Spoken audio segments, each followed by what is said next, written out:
Avez-vous déjà réfléchi à ce qui se passerait si un millionnaire arrogant découvrait que la personne qu'il méprisait le plus était celle qui lui sauverait la vie? Et si je vous disais que cette découverte s'est produite lorsqu'il a été témoin d'une scène si simple qu'elle a complètement bouleversé sa vision du monde?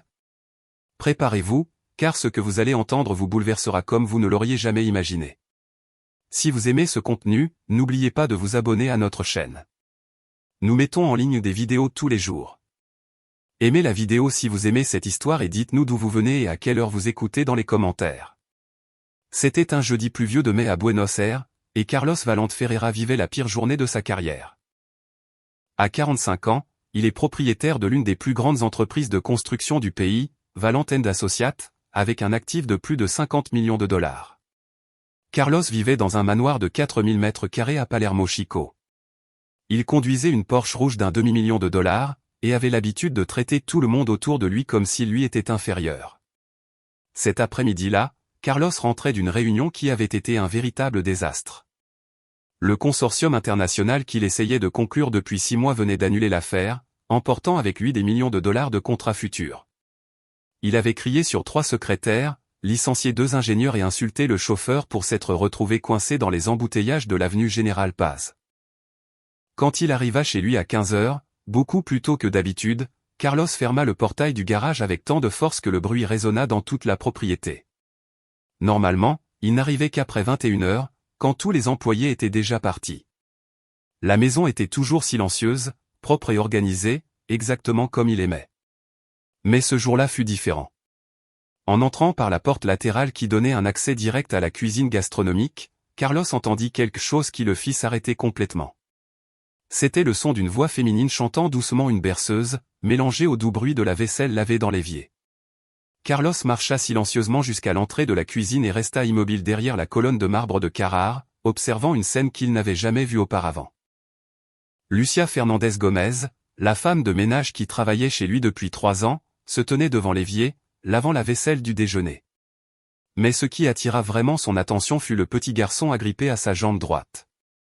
C'était un enfant d'environ 3 ans, avec des cheveux bruns bouclés et des vêtements simples, mais d'une propreté impeccable. Il avait les petits bras enroulés autour de la jambe de sa mère et, de temps en temps, il levait les yeux avec ses grands yeux curieux, comme s'il demandait quand le travail serait terminé. Lucia, 32 ans, était une femme de taille moyenne, toujours vêtue d'un uniforme bleu marine impeccablement repassé. Elle avait un visage doux, marqué par le soleil et le travail, mais ses yeux portaient une détermination que Carlos n'avait jamais remarquée auparavant.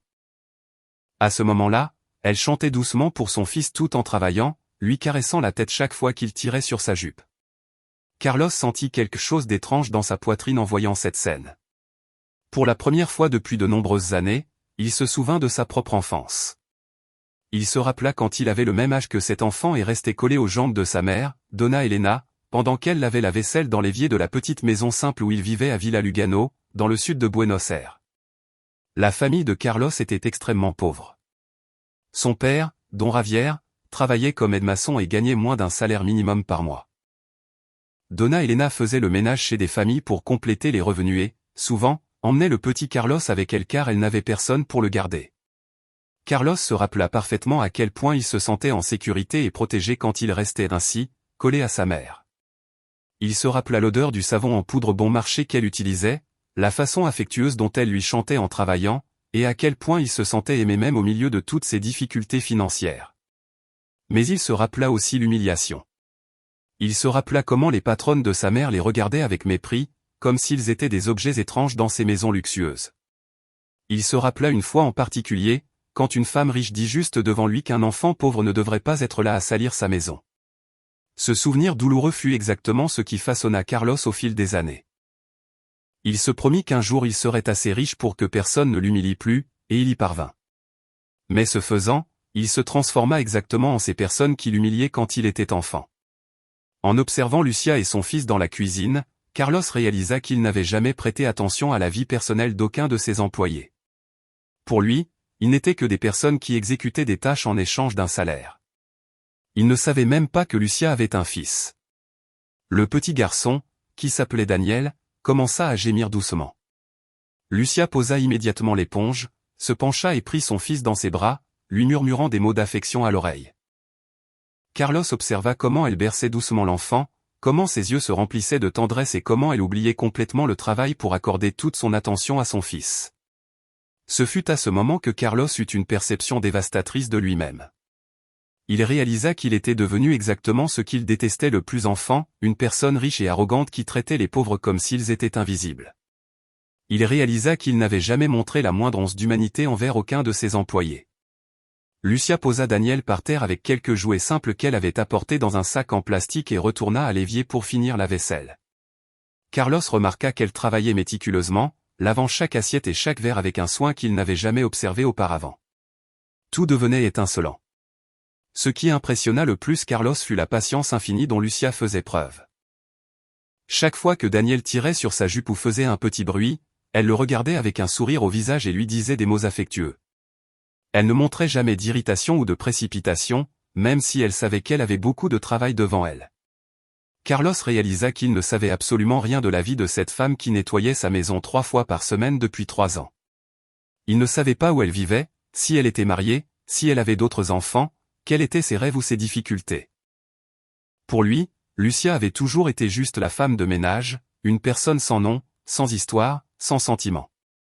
Mais là, en la voyant interagir avec son fils de manière si aimante, Carlos réalisa qu'il était devant une mère dévouée, une femme travailleuse et honnête, une personne qui affrontait probablement des difficultés bien plus grandes que les siennes, mais qui réussissait quand même à conserver sa douceur et son amour.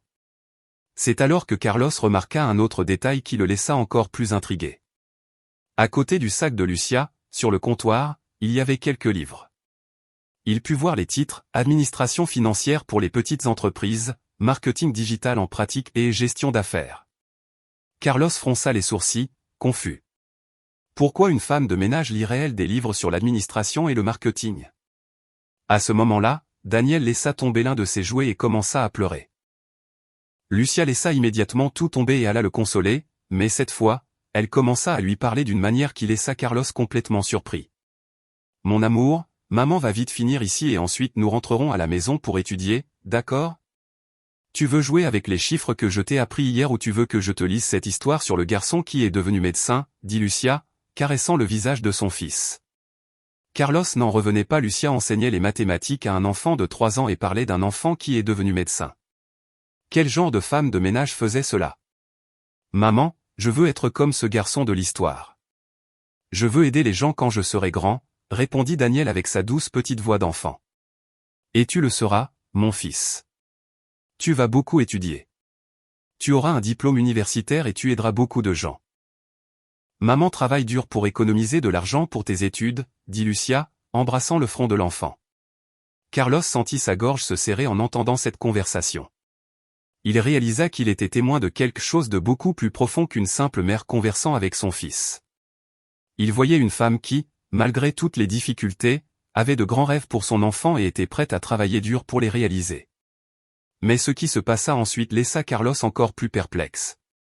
Daniel prit l'un des livres de sa mère et commença à en feuilleter les pages, montrant quelques graphiques et chiffres. « Maman, ce graphique que tu m'as montré? Celui qui montre quand l'entreprise vend plus de choses, demanda l'enfant. C'est ça, mon amour. C'est le graphique des profits. Quand une entreprise vend plus de produits, elle gagne plus d'argent et la ligne du graphique monte, expliqua Lucia patiemment. Carlos était stupéfait. Un enfant de 3 ans apprenait des concepts d'administration, et une femme de ménage les lui enseignait. Rien n'avait de sens dans sa tête. C'est alors que Lucia regarda l'horloge et réalisa qu'elle était en retard. « Daniel, maman doit vite finir ici car nous devons encore nettoyer le salon et ensuite aller chercher grand-mère à l'hôpital, dit-elle, retournant précipitamment à l'évier. Le mot hôpital fit que Carlos prêta encore plus attention. Pendant qu'elle finissait de sécher les dernières assiettes, Carlos l'entendit murmurer une prière à voix basse, « Mon Dieu, donne de la force à ma chère mère pour qu'elle se remette vite de cette chirurgie et merci de me donner ce travail pour que je puisse payer son traitement. » Carlos sentit comme s'il avait reçu un coup de poing dans le ventre. Lucia travaillait pour payer le traitement médical de sa mère et, malgré cela, elle n'avait jamais demandé un sou d'avance ni montré le moindre signe de désespoir. À ce moment-là, Carlos réalisa qu'il avait complètement jugé Lucia de travers pendant toutes ces années. Il avait toujours pensé que des personnes comme elle travaillaient comme femmes de ménage parce qu'elles étaient paresseuses, sans ambition ou sans intelligence. Mais là se trouvait une femme qui étudiait l'administration et le marketing, enseignait des concepts avancés à un fils de 3 ans et, de plus, prenait soin d'une mère malade. Lucia finit d'organiser la cuisine, rangea les livres dans son sac et prit Daniel dans ses bras. Carlos resta caché derrière la colonne, les observant se préparer à partir. Ce fut alors qu'il remarqua un autre détail qui le toucha profondément. Les vêtements de Lucia étaient d'une propreté impeccable et bien repassés, mais ils étaient clairement très vieux et rapiécés. Les baskets qu'elle portait étaient déchirées sur le côté et elle avait essayé de les réparer avec une colle qui se décollait déjà. Daniel portait des vêtements simples, mais Carlos remarqua que tout était impeccable, comme si Lucia passait des heures à prendre soin de l'apparence de son fils, malgré le peu qu'elle possédait. « Allons, mon prince, allons voir grand-mère et ensuite à la maison tu m'aideras à étudier pour l'examen de la fac, dit Lucia, ajustant le petit sac à dos sur le dos de Daniel. Carlos faillit s'étouffer. La fac. Lucia étudiait à la fac. Comment parvenait-elle à travailler comme femme de ménage, à s'occuper d'un petit enfant, à prendre soin d'une mère malade et, en plus, à étudier? Quand ils partirent par la porte arrière, Carlos resta seul dans la cuisine, complètement perdu dans ses pensées. Pour la première fois de sa vie d'adulte, il remit sérieusement en question le genre de personne qu'il était devenu. Carlos se rappela à quel point il était difficile pour sa mère de trouver du travail quand il était petit. Il se rappela comment elle rentrait épuisée après avoir nettoyé des maisons toute la journée, mais s'assurait quand même de l'aider avec ses devoirs et de discuter avec lui de ses rêves. Donna Elena disait toujours à Carlos que les études étaient le seul moyen pour eux de sortir de cette situation de pauvreté. Elle travaillait 16 heures par jour pour pouvoir payer une modeste école privée à son fils et répétait toujours « Mon fils, tu seras médecin, tu auras une vie meilleure que la nôtre. » Carlos tint la promesse de sa mère. Il obtint un diplôme d'ingénieur civil à l'UBA, fit un MBA à Stanford et bâtit un empire commercial. Mais ce faisant, il oublia complètement les valeurs que Donna Elena lui avait enseignées, humilité, compassion et gratitude. Maintenant, voyant le dévouement de Lucia envers son fils, Carlos réalisa qu'il était devenu exactement le type de patron arrogant qui humiliait sa mère quand il était enfant. L'ironie était douloureuse et dévastatrice. Carlos monta à son bureau au 2e étage du manoir, mais il ne parvenait à se concentrer sur rien. L'image de Lucia chantant pour Daniel en travaillant ne sortait pas de sa tête. Il prit son ordinateur portable et, sur une impulsion, tapa son nom dans le système de ressources humaines de l'entreprise. Ce qu'il découvrit le laissa encore plus surpris. Lucia Fernandez Gomez, 32 ans, étudiait l'administration des entreprises à l'université de Palerme en cours du soir. Elle travaillait comme femme de ménage dans 4 maisons différentes pendant la semaine pour pouvoir payer les mensualités de l'université, le traitement médical de sa mère diabétique et les besoins de son fils. Carlos continua à lire son CV. Lucia avait obtenu son diplôme de fin d'études secondaires avec d'excellentes notes. Elle avait toujours eu des emplois dans le domaine du nettoyage, mais n'avait jamais manqué un seul jour de travail où qu'elle ait travaillé. Les références de tous ses emplois précédents étaient impeccables, mais ce qui impressionna le plus Carlos fut la section des objectifs professionnels du CV. Lucia avait écrit « J'ai l'intention d'obtenir un diplôme en administration pour ouvrir ma propre entreprise de nettoyage, offrant des opportunités d'emploi décents à d'autres mères qui, comme moi, ont besoin de concilier le soutien de leur famille avec leurs études. » Carlos ferma l'ordinateur portable et resta silencieux pendant quelques minutes. Cette femme qu'il avait toujours traitée avec indifférence avait des rêves ambitieux, une intelligence supérieure à la moyenne et une détermination qu'il voyait rarement, même parmi les cadres de son entreprise.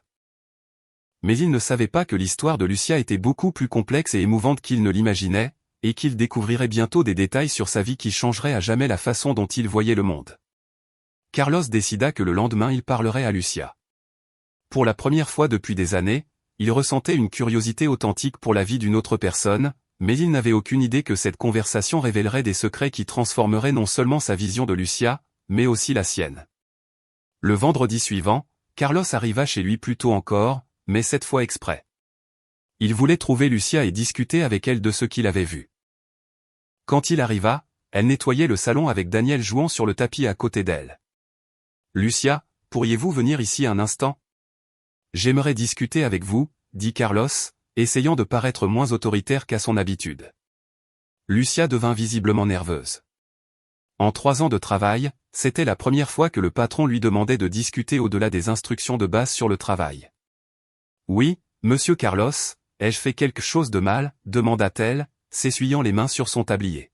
« Non, non, au contraire. » « Asseyez-vous, S'il vous plaît, dit Carlos, désignant le canapé.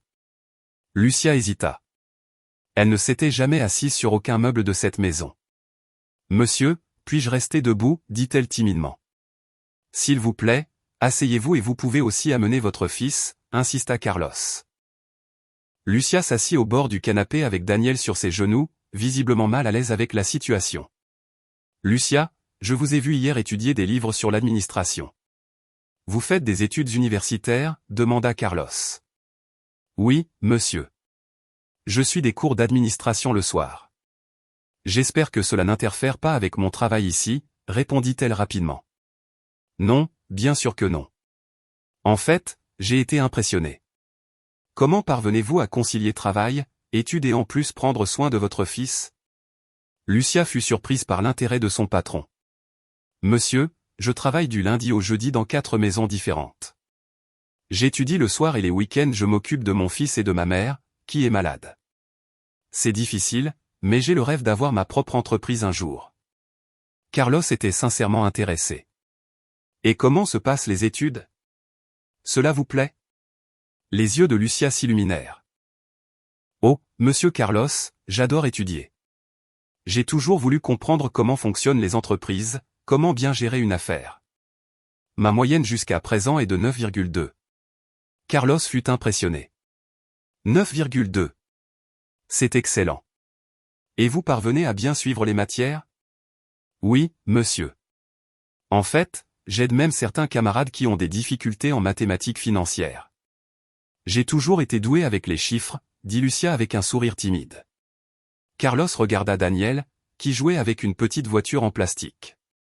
Et vous enseignez aussi l'administration à votre fils? Lucia rit. Je discute toujours de tout avec lui. Je lui explique ce que j'étudie, je lui montre les graphiques, je lui apprends les mathématiques de base. Il est très intelligent, il sait déjà compter jusqu'à 100 et connaît toutes les lettres de l'alphabet. C'est impressionnant pour un enfant de 3 ans, dit Carlos. Mon rêve est qu'il ait toutes les opportunités que je n'ai pas eues quand j'étais enfant. Je veux qu'il étudie dans une bonne école, qu'il fasse des études universitaires, qu'il soit ce qu'il veut être, dit Lucia, caressant la tête de son fils. Carlos sentit la même étrange sensation dans sa poitrine. Lucia, puis-je vous poser une question sur votre mère? J'ai entendu dire que vous aviez mentionné qu'elle était à l'hôpital. Le visage de Lucia s'assombrit. Ma mère est diabétique et a dû subir une intervention chirurgicale la semaine dernière pour l'amputation de 2 orteils. Le traitement est coûteux, mais elle a besoin d'un suivi médical constant. Et votre mari vous aide avec les dépenses? Lucia baissa la tête. Je n'ai pas de mari, monsieur Carlos. Daniel est seulement mon fils. Son père est parti quand il a su que j'étais enceinte. Depuis, c'est moi qui m'occupe de tout seul. Carlos fut frappé par la force de cette femme. Lucia, vous affrontez tout cela seul et vous parvenez quand même à maintenir d'excellentes notes à la faculté? Monsieur, je n'ai pas le choix. Ma mère m'a toujours appris qu'abandonner n'est pas une option. Je travaille le jour, j'étudie le soir et les week-ends je me consacre à mon fils et à ma mère. C'est épuisant, mais je sais qu'un jour cela en vaudra la peine, dit Lucia avec détermination. Carlos commençait à comprendre qu'il avait complètement jugé Lucia de travers. Cette femme n'était pas seulement une femme de ménage, c'était une guerrière, une étudiante dévouée, une mère exemplaire et une fille aimante. Lucia, puis-je savoir où vous vivez? Demanda Carlos. Je vis dans la ville de Vita, monsieur. C'est un peu loin, mais le loyer y est moins cher. Il me faut 1h30 en bus pour arriver ici, répondit-elle. Carlos fit les calculs mentalement. Lucia se levait à 5h du matin. Prenait un bus bondé pendant 1h30. Travaillait toute la journée, rentrait chez elle, s'occupait de son fils et de sa mère, et étudiait encore tard dans la nuit. Elle faisait cela tous les jours sans se plaindre. Et comment parvenez-vous à payer la faculté en travaillant comme femme de ménage? Demanda Carlos, sincèrement curieux. Monsieur, j'ai une bourse de 50% de la faculté grâce à mes notes. Le reste, je le paie avec l'argent que je gagne dans les 4 emplois. Parfois, c'est juste, surtout maintenant avec les dépenses de ma mère, mais je trouve toujours un moyen, expliqua Lucia. Carlos fut impressionné par l'organisation financière de cette femme. Faites-vous un genre de contrôle de vos dépenses? Lucia sourit. Oh, oui, monsieur. J'ai un tableau où j'inscris chaque centime qui entre et qui sort. J'ai aussi des objectifs d'épargne. Tous les mois, je parviens à mettre de côté $50 pour l'éducation de Daniel. $50 demanda Carlos surpris. Oui, monsieur. Cela peut paraître peu, mais dans 10 ans, ce seront $6000 qui aideront déjà beaucoup pour ses études, dit Lucia avec fierté. Carlos fut ému par la planification de cette femme. Elle pensait à l'éducation de son fils 10 ans à l'avance, en économisant $50 par mois, même en gagnant si peu. Lucia, vous avez dit que vous vouliez avoir votre propre entreprise. Avez-vous déjà pensé à quoi elle ressemblerait? Les yeux de Lucia brillèrent. Monsieur Carlos, j'ai un plan d'affaires prêt. Je veux ouvrir une entreprise de nettoyage qui offrira des emplois aux mères célibataires. Ce serait une entreprise différente où les employés auraient des droits du travail complets, des horaires flexibles pour pouvoir étudier et même une crèche pour celles qui ont besoin de laisser leurs enfants. Carlos fut impressionné par la vision entrepreneuriale de Lucia. Avez-vous déjà fait un plan d'affaires? Oui, monsieur. Ce fut mon travail de fin de 3e semestre. J'ai tout calculé, investissement initial, coût d'exploitation, marge bénéficiaire, tout. Mon professeur a dit que c'était l'un des meilleurs plans qu'il avait vus, dit Lucia avec enthousiasme. Et combien vous faudrait-il pour commencer? Selon mes calculs, avec $5000, je pourrais commencer. J'achèterai des équipements, une fourgonnette pour le transport, j'enregistrerai l'entreprise et j'aurai un capital de roulement pour les premiers mois, expliqua Lucia. Carlos était fasciné. Cette femme n'avait pas seulement un rêve, elle avait fait des recherches, étudié et planifié chaque détail de sa réalisation. Lucia, puis-je voir ce plan d'affaires? Bien sûr, monsieur, j'ai toujours une copie avec moi, dit Lucia, sortant un dossier de son sac. Carlos commença à feuilleter le document et fut impressionné par le niveau de détail. Lucia avait étudié le marché, analysé la concurrence, calculé les coûts, projeté les revenus et même établi un calendrier d'expansion sur 5 ans. C'est très bien fait, Lucia. Vous avez du talent pour l'administration, dit Carlos sincèrement. Merci, monsieur Carlos. J'adore ce domaine. J'ai toujours été intéressé par le fonctionnement des choses en coulisses dans les entreprises, dit Lucia, rougissant du compliment. À ce moment-là, Daniel s'approcha de Carlos et le regarda avec curiosité. Oncle, tu as une grande entreprise, demanda l'enfant avec l'innocence typique de son âge. Carlos sourit. Oui, Daniel, une entreprise de construction. Ma maman dit que les entrepreneurs aident à créer des emplois pour les gens. Est-ce que tu aimes aider les gens? Demanda Daniel. La question innocente frappa Carlos comme une flèche. Il réalisa qu'il y avait longtemps qu'il n'avait pas pensé à son entreprise comme un moyen d'aider les gens, mais seulement comme une machine à faire de l'argent. Daniel, viens ici. Ne dérange pas monsieur Carlos, dit Lucia, essayant d'éloigner son fils. Non, ça va, laissez-le tranquille, dit Carlos. Daniel, qu'est-ce que tu veux être quand tu seras grand? Je veux être médecin pour aider les gens comme ma grand-mère, qui est malade, et je veux aussi avoir une entreprise comme celle que ma maman va avoir, répondit l'enfant.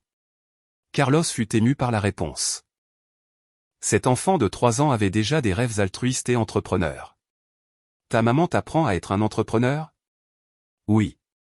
Elle m'apprend qu'un bon entrepreneur est celui qui prend bien soin de ses employés et aide tout le monde à grandir ensemble, dit Daniel. Carlos regarda Lucia, qui était gênée par les paroles de son fils. Excusez-moi, monsieur Carlos, les enfants parlent trop, dit-elle. Vous n'avez pas à vous excuser, au contraire, j'ai trouvé sa vision des entrepreneurs intéressante, dit Carlos pensif. Ce fut à ce moment que Carlos eut une révélation profonde sur lui-même. Il réalisa qu'il était devenu exactement l'opposé de ce que Daniel venait de décrire. Il ne prenait pas bien soin de ses employés, et il n'aidait certainement personne à grandir avec lui. Lucia, vous avez dit que vous travailliez dans 4 maisons. Comment sont les autres patrons? Lucia hésita un peu avant de répondre. Monsieur, chacun est différent. Certains sont plus gentils, d'autres ne me parlent même pas, mais tous me paient à temps et c'est ce qui compte. Comment suis-je en tant que patron? Demanda Carlos, se préparant à une réponse qu'il ne voudrait peut-être pas entendre. Lucia se sentit visiblement mal à l'aise. Monsieur Carlos, vous avez toujours été correct avec moi. Vous ne m'avez jamais manqué de respect. Carlos réalisa qu'elle était diplomatiquement évasive. Lucia, je veux une réponse honnête. Comment vous ai-je traité? Lucia respira profondément. Monsieur, vous avez toujours été distant. En 3 ans, c'est la première fois que nous discutons au-delà des instructions de travail. Parfois, j'avais l'impression que vous ne remarquiez même pas que j'étais là. Carlos sentit une pointe de culpabilité. Et cela vous dérangeait, n'est-ce pas? Monsieur, je comprends que les patrons riches ont beaucoup de soucis, mais parfois je me sentais invisible, comme si j'étais juste une fonction, pas une personne, dit Lucia à voix basse. Carlos resta silencieux pendant quelques secondes, assimilant cette réponse brutalement honnête. Lucia, je suis désolé, vous avez raison. Je vous ai traité comme si vous étiez invisible et c'était mal de ma part. Lucia fut surprise par les excuses. Monsieur Carlos, ce n'est pas nécessaire. Si, ça l'est, Lucia. Vous êtes une personne intelligente, dévouée, avec des rêves et une famille. Vous méritez d'être traité avec respect et reconnaissance, dit Carlos sincèrement. À ce moment-là, Daniel s'approcha de nouveau de Carlos. Oncle, tu veux voir le dessin que j'ai fait de l'entreprise de ma maman, demanda l'enfant, montrant une feuille de papier froissée. Carlos prit le dessin et fut ému. C'était un dessin d'enfant, mais on pouvait voir une maison avec plusieurs femmes qui travaillaient, des enfants qui jouaient dans un coin et des mots écrits avec l'écriture irrégulière d'un enfant, entreprise de maman, travail et amour. C'est très joli, Daniel. Ta maman va avoir une belle entreprise comme celle-ci, dit Carlos, rendant le dessin. Oncle, tu peux aider ma maman à avoir son entreprise, demanda Daniel les yeux brillants. Lucia se sentit mortifiée. Daniel, tu ne peux pas demander de telles choses. Présente tes excuses à monsieur Carlos tout de suite. Mais Carlos était pensif. Lucia, combien d'années pensez-vous qu'il vous faudra pour réunir les $5000 dont vous avez besoin? Monsieur, si je parviens à économiser $100 par mois, il me faudra environ 15 ou 20 ans. Mais ce n'est pas grave, je ne suis pas pressé, répondit Lucia. Carlos fit les calculs mentalement, 20 ans.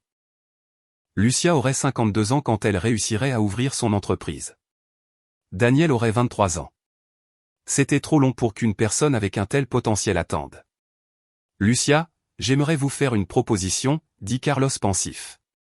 Quel genre de proposition, monsieur, demanda Lucia, curieuse mais prudente. J'aimerais que vous veniez travailler dans mon entreprise, non pas comme femme de ménage, mais comme assistante administrative. Vous commenceriez par apprendre les processus et, à mesure que vous vous développerez, vous pourriez évoluer dans l'entreprise. Lucia resta bouche bée. Monsieur Carlos, je ne comprends pas. Vous m'offrez un emploi. Oui, avec contrat, assurance maladie, ticket restaurant et un salaire de 5 cents pour commencer, dit Carlos. Lucia commença à pleurer. Monsieur Carlos, est-ce que c'est vrai? 500 $. C'est vrai, Lucia, et à mesure que vous démontrerez votre compétence, le salaire augmentera. De plus, notre entreprise a un programme de bourse d'études. Nous pouvons prendre en charge le reste de vos études universitaires. Lucia ne pouvait pas s'arrêter de pleurer. Monsieur Carlos, je ne sais pas quoi dire. Cela changerait complètement ma vie. Lucia, vous méritez cette opportunité. Vous avez l'intelligence, le dévouement et la vision d'entreprise. Je serais idiot de ne pas le reconnaître, dit Carlos. Daniel, qui ne comprenait pas complètement ce qui se passait, mais percevait que sa mère était heureuse, commença à applaudir. Maman est contente. Maman est contente. Carlos sourit en voyant la réaction de l'enfant. Daniel, ta maman va travailler avec moi maintenant. Elle va apprendre beaucoup de choses sur les entreprises. Alors, elle va avoir son entreprise plus vite, demanda l'enfant. Beaucoup plus vite, répondit Carlos. Lucia contrôla ses larmes et regarda Carlos sérieusement. Monsieur Carlos, j'accepte la proposition, mais je vous promets que je vais travailler très dur pour mériter cette opportunité. Lucia, vous la méritez déjà. Vous l'avez toujours mérité, dit Carlos. À ce moment-là, Carlos eut la certitude qu'il avait pris la bonne décision. Merci beaucoup de votre écoute jusqu'ici. Si vous aimez ce genre de contenu, n'oubliez pas de vous abonner à notre chaîne Histoire qui émeuve. Nous mettons des vidéos en ligne tous les jours. Aimez la vidéo si vous aimez cette histoire, et dites-nous dans les commentaires d'où vous êtes et à quelle heure vous nous écoutez. Mais il n'imaginait pas qu'embaucher Lucia ne serait que le premier pas d'un voyage qui transformerait non seulement sa vie à elle, mais aussi la sienne de manière irréversible. Quand Lucia et Daniel partirent cet après-midi-là, Carlos resta seul à la maison, réfléchissant à tout ce qui s'était passé. Pour la première fois depuis de nombreuses années, il se sentait bien avec lui-même. Il avait le sentiment d'avoir fait quelque chose de vraiment important. Mais Carlos ne savait pas encore que Lucia gardait des secrets sur son passé qui révéleraient d'impressionnantes coïncidences entre leurs histoires de vie et qu'il découvrirait bientôt que le lien entre eux était beaucoup plus profond qu'il n'aurait jamais pu l'imaginer. Le lundi suivant, Lucia arriva au bureau de Valente et Associés à 8 heures précises. Carlos lui avait demandé d'arriver tôt pour pouvoir la présenter aux autres employés et lui expliquer ses nouvelles fonctions. Quand Lucia entra dans le bâtiment de 20 étages au centre de Buenos Aires, elle fut impressionnée par la grandeur des lieux. Le hall d'entrée avait du marbre importé, des lustres en cristal et une réception qui ressemblait plus à un hôtel 5 étoiles qu'à un bureau. Carlos l'attendait au 18e étage où se trouvait son bureau présidentiel. « Bonjour, Lucia. Comment vous sentez-vous » demanda-t-il, remarquant qu'elle semblait nerveuse. « Bonjour, monsieur Carlos. Je suis un peu anxieuse, mais très heureuse, répondit Lucia, vêtue de la meilleure tenue qu'elle possédait, une simple blouse blanche et une jupe noire qu'elle avait achetée en solde. Je veux d'abord vous montrer où vous allez travailler, dit Carlos, l'emmenant dans un bureau à côté du sien. Ce sera votre bureau. Vous commencerez comme mon assistante directe, aidant avec les rapports, les tableaux et les analyses de projet. Lucia regarda le bureau équipé d'un ordinateur de dernière génération, d'un téléphone, d'une imprimante et de fournitures de bureau. C'était bien mieux que n'importe quel endroit où elle avait imaginé travailler. Monsieur Carlos, je dois vous avouer une chose. Je sais utiliser l'ordinateur à un niveau basique, mais je n'ai jamais travaillé avec des systèmes d'entreprise complexes, dit Lucia honnêtement. Ne vous inquiétez pas, la rassura Carlos. Laura, notre responsable des ressources humaines, vous donnera une formation complète cette semaine, et si vous avez le moindre doute, vous pouvez me le demander. Pendant la première semaine, Lucia se dévoua intensément à la formation. Laura fut impressionnée par la rapidité avec laquelle elle apprenait. Carlos, cette fille est une éponge. Elle absorbe les informations plus vite que n'importe quel stagiaire que j'ai formé, commenta Laura. Mais ce fut la deuxième semaine que quelque chose se produisit qui laissa Carlos complètement surpris. Il avait demandé à Lucia d'analyser un tableau des coûts d'un projet résidentiel à Nord-Delta qui présentait des pertes inexplicables. 2 heures plus tard, Lucia frappa à la porte de son bureau avec le tableau en main et une expression sérieuse sur le visage. « Monsieur Carlos, j'ai trouvé le problème, dit-elle en entrant dans le bureau. « Quelle rapidité ! Montrez-moi ce que vous avez découvert, dit Carlos, impressionné. Lucia ouvrit le tableau sur son ordinateur et commença à expliquer, « Monsieur, le problème se trouve dans le tableau des matériaux. Il y a une divergence entre la quantité de ciment acheté et la quantité nécessaire pour le chantier. Selon mes calculs, 15 tonnes de plus que nécessaire ont été achetées. » Carlos regarda les chiffres et vérifia les calculs. Tout était correct. « Lucia, comment avez-vous découvert cela si vite ? Mes ingénieurs ont passé 3 jours à analyser ce tableau et n'ont rien trouvé. Monsieur, j'ai toujours été doué avec les chiffres et, comme j'étudiais le contrôle des coûts à l'université la semaine dernière, il a été facile d'identifier le problème, expliqua Lucia modestement. Carlos n'en revenait pas. En 2 heures, Lucia avait résolu un problème qui coûtait $10 000 à l'entreprise. Lucia, êtes-vous sûr de ces calculs ? Oui, monsieur. Même si vous le souhaitez, je peux créer un tableau de contrôle qui évitera ce type d'erreur à l'avenir, proposa Lucia. Carlos resta bouche bée. Vous savez créer des tableaux de contrôle ? Oui, monsieur. J'ai appris seul en étudiant sur Internet. Je peux créer des systèmes très efficaces pour le contrôle des stocks et des coûts, répondit Lucia. À ce moment-là, Carlos réalisa qu'il avait complètement sous-estimé la capacité intellectuelle de Lucia. Non seulement elle était intelligente, elle était un génie des chiffres et avait une vision analytique exceptionnelle. Lucia, je veux que vous créiez ce tableau de contrôle et je veux aussi que vous analysiez tous les projets qui ont des problèmes de coûts, dit Carlos. Au cours des semaines suivantes, Lucia devint indispensable dans l'entreprise. Elle créa des systèmes de contrôle qui permirent d'économiser plus de $100 000 en gaspillage. Elle optimisa des processus qui étaient devenus bureaucratiques et parvint, en outre, à identifier des opportunités de réduction des coûts que personne n'avait perçues. Les autres employés furent initialement curieux de savoir qui était cette femme que Carlos avait embauchée. Certains firent des commentaires préjudiciables, disant qu'elle n'était là que parce que Carlos s'intéressait à elle. Mais quand ils virent la qualité du travail de Lucia, tous changèrent rapidement d'avis. Carlos, où as-tu trouvé cette fille? Elle est meilleure que de nombreux analystes seniors que nous avons ici, commenta Fernando, le directeur financier de l'entreprise. Carlos ressentait de la fierté chaque fois que quelqu'un louait le travail de Lucia, mais il n'imaginait pas qu'il découvrirait bientôt quelque chose sur son passé qui changerait à jamais sa perception des coïncidences dans la vie. Un mois après que Lucia a commencé à travailler dans l'entreprise, Carlos a dû se rendre sur un chantier à Mar del Plata et lui a demandé de l'accompagner pour faire des rapports d'avancement. Pendant le trajet en voiture, ils ont discuté de divers sujets. « Lucia, avez-vous toujours vécu à Buenos Aires ?» demanda Carlos. « Je suis né ici, monsieur Carlos. »« J'ai toujours vécu dans le sud, à Villa Lugano », répondit Lucia. Carlos faillit perdre le contrôle du volant. « Vous avez vécu à Villa Lugano? À quelle période? » J'y suis né et j'y ai vécu jusqu'à 18 ans. Ma famille était très pauvre. Ma mère travaillait comme femme de ménage et mon père était aide-maçon, dit Lucia. Carlos eut un frisson.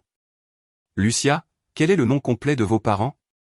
Ma mère s'appelle Carmen Gomez de Fernandez et mon père était Javier Fernandez. Il est décédé quand j'avais 15 ans, répondit Lucia. Carlos arrêta la voiture sur le bas-côté de l'autoroute. Il tremblait. Lucia, avez-vous connu une famille appelée Valente Ferreira qui vivait dans le même quartier? Bien sûr, Donna Elena et don Javier avaient un fils appelé Carlos. Pourquoi me demandez-vous cela? Dit Lucia, curieuse. Carlos resta silencieux pendant quelques secondes, assimilant l'information dévastatrice. Lucia. Donna Elena était ma mère. Don Javier était mon père. Lucia devint pâle. Comment dites-vous, monsieur Carlos? Lucia, nous avons grandi dans le même quartier. Nous avons probablement joué ensemble quand nous étions enfants, dit Carlos, toujours sous le choc. Lucia commença à analyser attentivement le visage de Carlos. Lentement, ses traits lui devinrent familiers. Mon Dieu, Carlos. Carlito de Donna Elena. Oui, Lucia, c'est moi. Vous êtes Lucita de Donna Carmen. Lucia commença à pleurer. Carlos, je n'y crois pas. Tu étais le garçon qui partageait toujours son goûter avec moi à l'école. Carlos était aussi ému. Lucia, je me souviens de toi. Tu aidais toujours les autres enfants avec leurs devoirs. Tu étais la plus intelligente de la classe. Ils restèrent enlacés pendant quelques minutes, pleurant et riant en même temps. Il était impossible de croire à une telle coïncidence. Carlos, je me souviens que tu disais toujours que tu serais riche pour aider ta maman, dit Lucia, essuyant ses larmes. Et toi, tu disais toujours que tu aurais une entreprise pour donner du travail aux gens pauvres, répondit Carlos. À ce moment-là, ils réalisèrent tous deux qu'ils avaient suivi des chemins opposés pour réaliser des rêves similaires. Carlos était devenu riche, mais avait oublié d'aider d'autres personnes. Lucia avait gardé le rêve d'aider les autres, mais n'avait pas réussi à sortir de la pauvreté. Lucia, maintenant je comprends pourquoi j'ai ressenti un lien si fort quand je vous ai vu avec votre fils. Vous m'avez rappelé mon enfance, la relation que j'avais avec ma mère, dit Carlos. Carlos, j'ai toujours admiré ta détermination quand nous étions enfants. Tu as vraiment réussi tout ce dont tu rêvais, dit Lucia. Mais je me suis perdu en chemin, Lucia.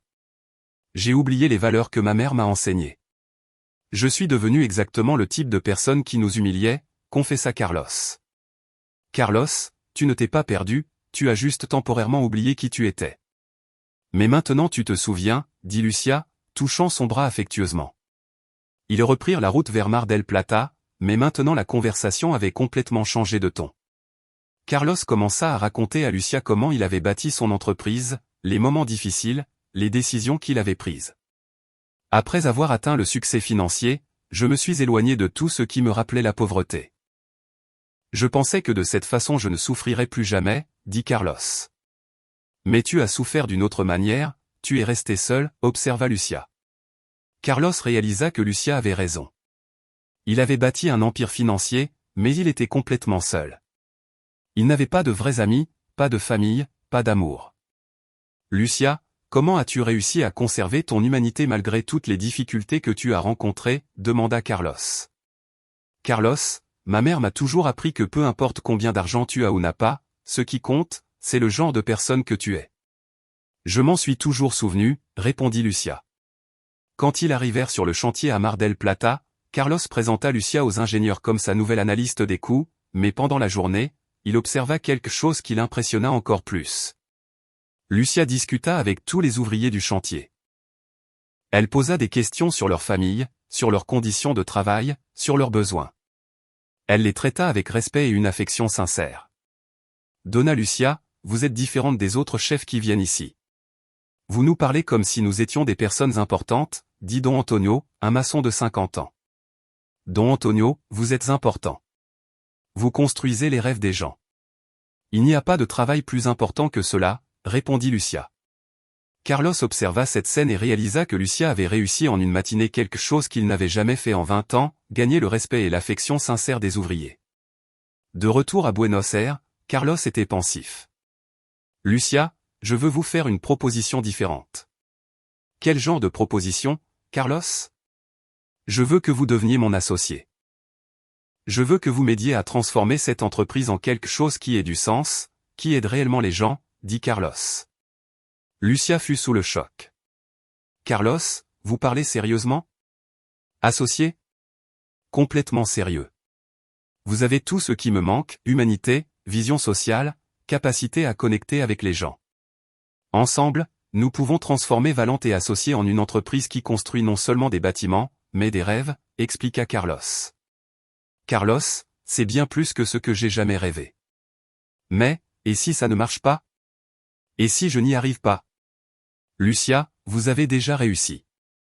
En un mois, vous avez fait plus pour l'entreprise que de nombreux employés en des années. J'ai confiance en vous, dit Carlos. Lucia se remit à pleurer. Carlos, j'accepte d'être votre associé, mais je veux que notre entreprise soit vraiment différente. Je veux qu'elle offre des opportunités aux personnes telles que nous étions quand nous étions enfants. C'est exactement ce que je veux, Lucia. Dans les mois qui suivirent, Carlos et Lucia travaillèrent ensemble pour transformer complètement la culture de l'entreprise. Ils créèrent un programme de bourse d'études pour les enfants des employés. Ils mirent en place une crèche dans l'entreprise pour les mères qui travaillent. Ils établirent des plans de carrière clairs pour tous les employés et commencèrent à embaucher des personnes issues de communautés défavorisées, leur offrant formation et opportunités de croissance. Mais leur projet le plus ambitieux fut la création de la Constructora Social Valente y Gómez, une division de l'entreprise dédiée exclusivement à la construction de logements sociaux de qualité pour les familles à faible revenu. Carlos, j'ai une idée qui pourrait révolutionner la construction de logements sociaux, dit Lucia lors d'une réunion. Racontez-moi, répondit Carlos, impatient. Et si nous offrions non seulement des maisons bon marché, mais des maisons intelligentes et durables avec des panneaux solaires, des systèmes de récupération des eaux de pluie, des jardins communautaires, proposa Lucia. Carlos s'enthousiasma. Lucia, c'est génial. Nous pouvons construire de véritables communautés durables. Ils développèrent un projet pilote à Villa Lugano, exactement dans le quartier où ils avaient grandi. Le projet comprenait 100 maisons durables, une école communautaire, un centre de santé, une zone de loisirs et même un centre d'entrepreneuriat pour apprendre aux résidents à ouvrir leurs propres entreprises. Lorsque le projet fut annoncé, il attira l'attention des médias nationaux. Des magazines d'architecture, des émissions de télévision et des journaux écrivirent sur cette initiative révolutionnaire.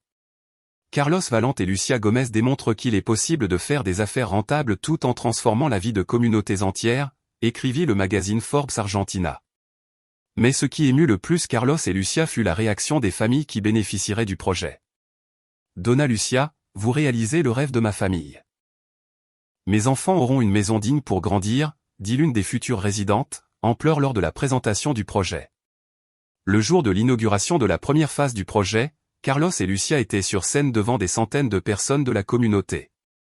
Carlos regarda Lucia et réalisa qu'elle était nerveuse de parler. Lucia, voulez-vous dire quelques mots, demanda Carlos. Lucia s'approcha du microphone. Les gens, j'ai grandi ici, dans ce quartier. Je sais à quel point c'est difficile quand on a de grands rêves, mais pas d'opportunités. Ce projet est là pour montrer que nous méritons tous une vie digne, peu importe où nous sommes nés ou combien d'argent nous avons. L'audience éclata en applaudissements. Carlos ressentit une immense fierté pour Lucia et pour tout ce qu'ils avaient construit ensemble. Mais la plus grande surprise arriva 3 mois plus tard, lorsque Carlos reçut un appel inattendu. Monsieur Carlos Valente, nous vous parlons du ministère du Développement territorial et de l'Habitat. Vous et Madame Lucia Gomez avez été sélectionnés pour recevoir le prix national de l'innovation sociale. Votre projet est considéré comme un modèle pour tout le pays. Carlos raccrocha et courut l'annoncer à Lucia. Lucia, nous avons gagné le prix national de l'innovation sociale. Lucia n'y croyait pas à Carlos, tu plaisantes? Je ne plaisante pas. Notre projet va devenir un modèle national. Ils s'embrassèrent, pleurant d'émotion. Deux amis d'enfance qui s'étaient retrouvés par hasard avaient créé quelque chose qui allait changer la vie de milliers de personnes. Lors de la cérémonie de remise des prix à la Casa Rosada, Carlos et Lucia furent appelés sur scène pour recevoir le prix des mains du président de la République. Carlos Valente et Lucia Gomez représentent le meilleur de l'entrepreneuriat argentin, la capacité d'innover tout en construisant un pays plus juste, déclara le président lors de la remise. Quand ce fut le tour de Carlos de parler, il regarda Lucia et dit « Ce prix appartient à une femme qui m'a appris que le vrai succès ne se mesure pas par ce que l'on possède, mais par ce que l'on fait pour les autres. » Lucia, merci de m'avoir rappelé qui je suis vraiment. Lucia fut également émue en parlant. Carlos, merci d'avoir cru en moi quand moi-même je n'y croyais pas. Nous avons démontré que lorsque nous unissons la compétence technique au cœur, nous pouvons changer le monde. 2 ans après le début du partenariat, l'entreprise de Carlos et Lucia avait déjà construit 500 maisons durables, créé 1000 emplois directs et indirects et inspiré des dizaines d'autres entreprises à adopter des modèles similaires. Mais le moment le plus émouvant pour Carlos fut quand il vit Daniel, maintenant âgé de 5 ans, jouer à l'école communautaire qu'ils avaient construite. « Oncle Carlos, regarde l'école que toi et ma maman avez faite », cria Daniel en courant vers lui. Carlos prit l'enfant dans ses bras. « Daniel, tu aimes la nouvelle école? »« J'adore. Et tu sais quoi d'autre? Quand je serai grand, je vais vous aider à construire plus d'écoles pour d'autres enfants, » dit Daniel les yeux brillants. Carlos regarda Lucia, qui observait la scène avec un sourire au visage. « Lucia, je crois que notre travail ici est un succès. »« Carlos, notre travail ne fait que commencer, » répondit Lucia. À ce moment-là, Carlos réalisa qu'il avait trouvé non seulement une associée compétente, mais aussi une vraie amie et un véritable but à sa vie. Il avait appris que la vraie richesse ne réside pas dans ce que l'on accumule, mais dans ce que l'on construit pour les autres. Et Lucia avait appris que ses rêves de petite fille pauvre n'étaient pas trop petits, ils n'étaient que le début de quelque chose de bien plus grand. 3 ans plus tard, Carlos se trouvait dans son manoir, maintenant transformé en un centre de formation pour de nouveaux entrepreneurs sociaux. La maison, qui était autrefois froide et vide, était toujours pleine de gens qui apprenaient, rêvaient et planifiaient des projets pour transformer leur communauté. Carlos était dans la même cuisine où tout avait commencé, préparant du café pour un groupe d'étudiants, lorsqu'il entendit des voix familières arriver. Oncle Carlos, c'était Daniel, maintenant âgé de 6 ans, courant vers lui. Daniel, comment s'est passée l'école aujourd'hui? Demanda Carlos, serrant l'enfant dans ses bras. C'était génial. La maîtresse a dit que j'étais très bon en maths, tout comme ma maman, répondit Daniel, fier. Lucien entra dans la cuisine, portant un dossier rempli de documents. Carlos, nous avons 93 demandes de réplication de notre projet dans d'autres provinces. 93, Lucia. C'est incroyable. Et il y a plus encore. L'ONU veut présenter notre modèle à la conférence mondiale sur le logement durable, dit Lucia, animée. Carlos sourit. Lucia, te souviens-tu quand nous étions enfants et que nous jouions à changer le monde? Je me souviens. Qui aurait cru que ce n'était pas un jeu, répondit Lucia en riant. Daniel tira sur le pantalon de Carlos. Oncle Carlos, ma maman a dit que vous étiez amis quand vous étiez enfant. C'est vrai? C'est vrai, Daniel. Ta maman a toujours été ma meilleure amie, j'ai juste oublié pendant un temps, dit Carlos, regardant Lucia avec affection. Et maintenant vous allez être amis pour toujours, demanda Daniel. Pour toujours, répondirent Carlos et Lucia en même temps. Cet après-midi-là, tandis qu'il observait Lucia enseigner les concepts de durabilité à un groupe de jeunes entrepreneurs dans le salon, qui était autrefois sa salle de télévision, Carlos réfléchit au voyage incroyable qu'ils avaient vécu ensemble. Il avait commencé comme un millionnaire arrogant qui traitait les employés comme des objets. Aujourd'hui, il était un entrepreneur social respecté à l'échelle nationale qui avait trouvé son but en aidant les autres à réaliser leurs rêves. Lucia avait commencé comme une femme de ménage invisible, luttant seule pour subvenir aux besoins de sa famille et étudier. Aujourd'hui, elle était une entrepreneure sociale reconnue internationalement, conférencière dans des universités et mentor de centaines d'entrepreneurs. Mais le plus important est qu'ils avaient tous deux redécouvert l'amitié qu'ils avaient enfants et qu'ensemble, ils construisaient un héritage qui durerait pour toujours. Carlos prit son téléphone portable et appela l'hôpital où Donna Carmen, la mère de Lucia, était hospitalisée pour un bilan de routine. Depuis que Lucia avait commencé à bien gagner sa vie, elle avait souscrit le meilleur plan de santé pour sa mère. « Donna Carmen, comment vous sentez-vous » demanda Carlos. « Carlos, mon fils, je vais très bien. Les médecins ont dit que mon diabète était contrôlé et que je pouvais sortir demain, répondit-elle, animée. Quelle bonne nouvelle! Voulez-vous que Lucia et moi passions vous chercher? Oui, je veux bien. Et Carlos, merci de si bien prendre soin de ma fille. Elle est si heureuse de travailler avec toi, dit Donna Carmen, émue. Carlos sourit. Donna Carmen, c'est Lucia qui prend soin de moi. Elle m'a appris à être une meilleure personne. Quand Carlos raccrocha, Lucia s'approcha de lui. Carlos, j'ai une proposition à te faire. Quelle proposition? Et si nous créions une fondation, une organisation à but non lucratif dédiée exclusivement à la formation de nouveaux entrepreneurs sociaux? Carlos s'enthousiasma. Lucia, c'est une idée fantastique. Nous pouvons utiliser une partie des bénéfices de l'entreprise pour financer la fondation. Exactement. Et nous pourrions l'appeler Fondation Elena et Javier, en hommage à nos parents, suggéra Lucia. Carlos fut ému.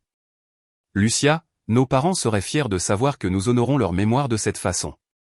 2 mois plus tard, la Fondation Elena et Javier fut officiellement inaugurée. L'événement de lancement eut lieu à Villa Lugano, sur le même terrain où se trouvait l'école primaire que Carlos et Lucia avaient fréquenté enfant. C'est émouvant d'être ici, à l'endroit où tout a commencé, dit Lucia lors de son discours d'inauguration. Lucia et moi sommes la preuve, et aujourd'hui nous avançons vers une Argentine plus juste et avec plus d'opportunités pour tous, déclara Carlos. L'audience, composée de résidents de la communauté, d'entrepreneurs, d'étudiants et d'autorités, applaudit debout. Daniel, qui était assis au premier rang à côté de Donna Carmen, se leva et cria « Maman et oncle Carlos sont les meilleurs ». Tous rirent et applaudirent encore plus. Après la cérémonie, Carlos et Lucia marchèrent dans les rues du quartier où ils avaient grandi. Beaucoup de choses avaient changé. Les maisons qu'ils avaient construites avaient complètement transformé le paysage du lieu. Les enfants jouaient dans des places qui n'existaient pas auparavant. Les jeunes fréquentaient la bibliothèque communautaire. Les familles cultivaient des potagers dans des espaces qui étaient auparavant des terrains vagues. « Carlos, crois-tu que nous avons réussi à faire la différence ?» demanda Lucia. Carlos s'arrêta et désigna une maison où une famille était assise sur la galerie, conversant et riant. « Lucia, regarde cette famille. Ils ont une maison digne. Leurs enfants étudient dans une école de qualité. Les parents ont un emploi stable. Nous n'avons pas seulement fait la différence, nous avons changé des destins. » Lucia sourit. « Carlos, tu sais ce qui me rend le plus heureuse. » Quoi? Savoir qu'il existe des centaines d'autres Carlos et Lucia en Argentine qui continueront ce travail. Nous avons planté une graine qui se multipliera infiniment. Carlos acquiesça. Lucia, notre projet ne s'arrêtera jamais. Chaque personne que nous aidons aidera d'autres personnes. C'est un cycle infini de transformation. Ce soir-là, assis sur le banc de la petite place où ils jouaient enfants, Carlos et Lucia observèrent Daniel jouer avec d'autres enfants du quartier. Carlos, te souviens-tu de ce que nous rêvions quand nous étions assis sur ce même banc il y a 30 ans, demanda Lucia. Je me souviens. Je disais que j'allais devenir riche pour acheter une jolie maison à ma mère, et toi tu disais que tu allais avoir une entreprise pour donner du travail aux gens pauvres, se rappela Carlos. Nous avons réussi à réaliser nos rêves, mais d'une manière bien meilleure que ce que nous imaginions, réfléchit Lucia. C'est vrai. Je pensais que la richesse, c'était d'avoir de l'argent. Aujourd'hui, je sais que la richesse, c'est d'avoir un but, dit Carlos. Daniel courut vers eux. Maman, oncle Carlos, vous voulez jouer à changer le monde avec nous? Carlos et Lucia se regardèrent et rirent. Daniel, nous y jouons déjà depuis longtemps, dit Lucia. Et ça ne finira jamais, compléta Carlos. Alors que le soleil se couchait sur Villa Lugano, illuminant les maisons durables, l'école communautaire et les enfants jouant sur la place, Carlos réalisa qu'il avait trouvé quelque chose de bien plus précieux que l'argent. Il avait trouvé le sens de la vie. Et Lucia réalisa que ses rêves de petite fille pauvre n'étaient pas trop petits, ils n'étaient que le début d'un voyage qui allait changer la vie de milliers de personnes. Deux amis d'enfance qui s'étaient perdus à l'adolescence et se sont retrouvés à l'âge adulte. Un homme qui avait oublié d'où il venait et une femme qui n'avait jamais oublié où elle voulait aller. Ensemble, ils ont démontré que lorsque nous unissons compétence et compassion, nous pouvons réellement changer le monde. Et leur histoire continue chaque jour dans chaque maison construite, dans chaque emploi créé, dans chaque rêve réalisé. Car la vraie richesse ne réside pas dans ce que l'on accumule pour soi-même, mais dans ce que l'on construit pour les autres. Si vous êtes arrivé jusqu'ici, j'espère que l'histoire de Carlos et Lucia a touché votre cœur et vous a inspiré à regarder autour de vous et à réaliser que chaque personne a une histoire, a des rêves, a du potentiel. Parfois, la personne à laquelle on s'attend le moins peut être exactement celle qui changera votre vie pour le mieux. N'oubliez pas de vous abonner à la chaîne et d'activer la petite cloche pour recevoir plus d'histoires inspirantes comme celle-ci. Et si vous connaissez quelqu'un qui a besoin d'entendre ce message d'espoir et de transformation, partagez cette vidéo, car comme Carlos et Lucia l'ont découvert, de petites actions peuvent générer de grandes transformations. À la prochaine histoire qui vous émouvra et vous inspirera.